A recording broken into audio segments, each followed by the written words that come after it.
one of the ways that I handle all of the processing that I have to go through the best is by separating the part of me or the self that was raped, that was sexually abused, or whatever the trauma is that I'm working on, from my present current self. So when we go through these modalities of healing, EMDR, or maybe even just talking about how we feel, or as we go through these sessions of plant medicine, the reason why people struggle, the reason why they can't handle it, the reason why they don't want to look at it, is because you get so pulled into that past event that it actually affects your body and your life all over again, and it's heavy and it's dark, and that's why we don't want to do it. But what I have learned that you need to peel those layers of the onion if you ever want to get a full and healthy, thriving life. And in order to do that, you have to go through the darkness. Unfortunately, I can't just stay locked in a vault like mine was for a long time. So as I've had these experiences, what I noticed with myself is that I was able to split, like I said, and observe myself in this crying, falling apart, afraid, child self. And I recognized that there was a conscious part of me, a present part of me, that was separate from that could say, all right, this emotion is really, really big, but I know it's from my past, and I know that I'm safe in my bathroom crying on the floor, and I'm not being raped right now, and I'm not being, attacked in court right now. And so as I recognized that, I started to learn, and I learned a little bit more in my Institute of Healing Arts class with the visualization and stuff, where I could put these things in containers, especially if I wasn't ready for it yet. I mean, the vault being one example of a container that was there for me, but that you could pull things out, feelings, memories, put them on a videotape in your mind or something, and then put them in a box to deal with later, or to give to the Savior, even if you're done analyzing it, which doesn't need to be for that long. Not as long as we think. My experience with going through the plant medicines is that I had to face the thing that I was afraid of. And in one instance, I felt exactly like I was that little child who was being abused by her grandfather. And it felt horrible. It felt dark. It felt overwhelming. And it also felt like something that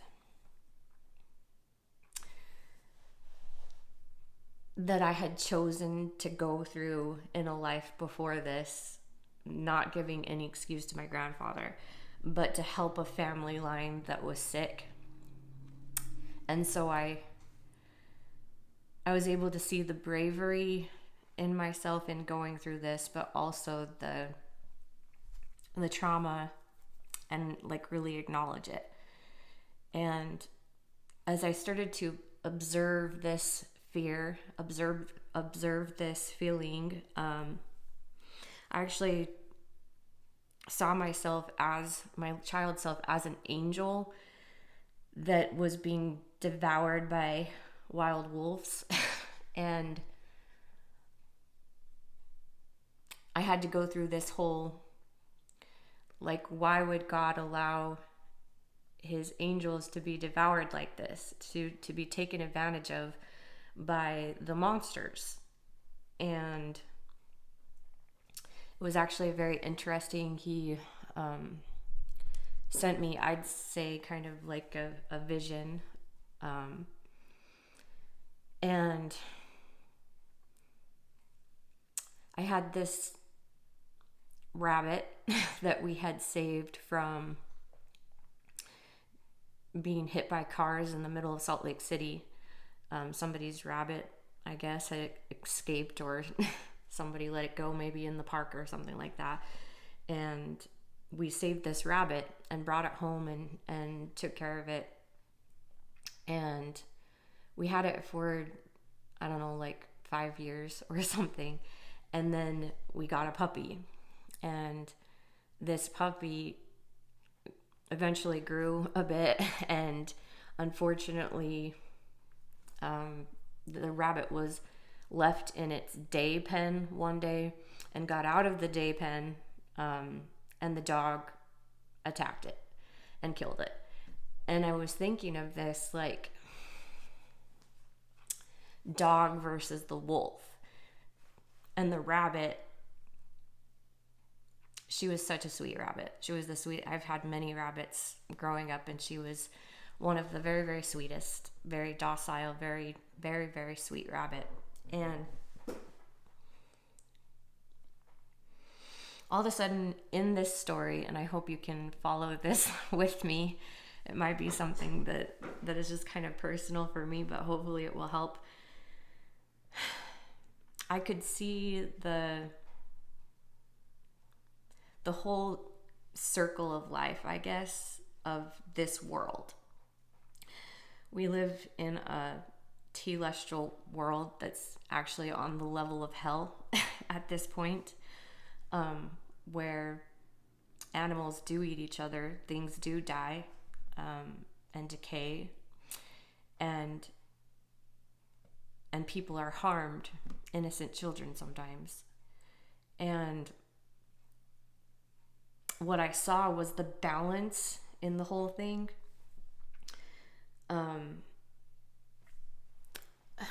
There was also a story in Yellowstone, for example, that you could go back and look at. It's very interesting. But a whole bunch of farmers around Yellowstone were having their sheep attacked by wolves.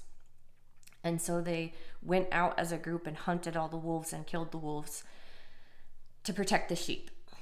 But what happened was that the deer overgrew, and the deer wiped out the vegetation, which changed the path of the river. And anyways, the whole ecosystem was destroyed, and all of Yellowstone looked brown and ugly, and the plants were gone. And they actually realized that it was because they took the wolves out. I hope this doesn't sound like I'm justifying anything, because I'm not. But I wanted to say that there is a plan. There's a great plan.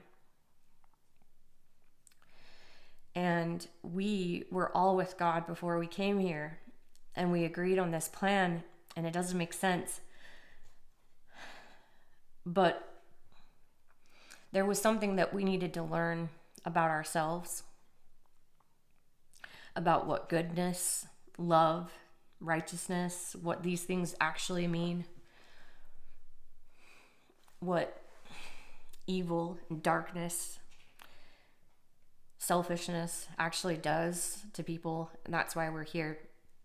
And so with my puppy turning into a wolf by tearing my rabbit apart, I felt like that even my rabbit made the choice to die at that time. That all the antelope or whatever in Africa that are eaten by the lions, that they actually have some level of choice as to when they are going to sacrifice their life to beat the lion.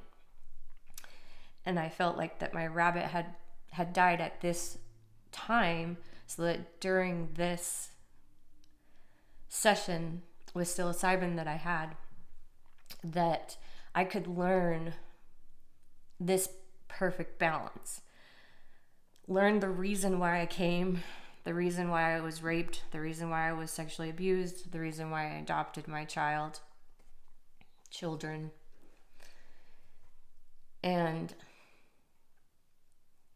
I could see my grandfather as a puppy who was mistreated because his father was also a monster, sounds like. I didn't know him, but I've heard stories of him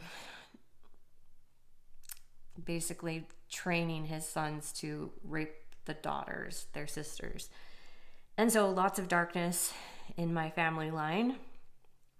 And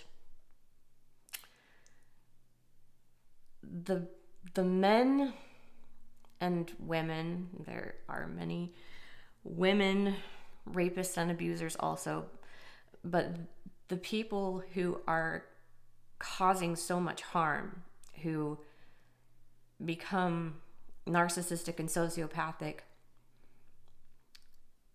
there's clearly something wrong in their childhood, in their line. And it helped me to be able to, I don't know, seeing that whole picture.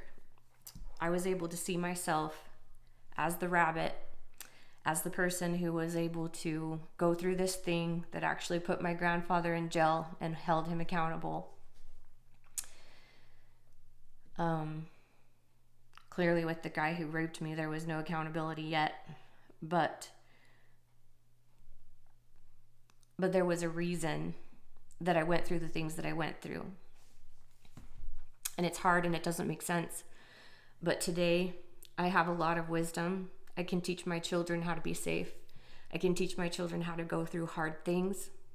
I have a very strong testimony and belief in God and his plan,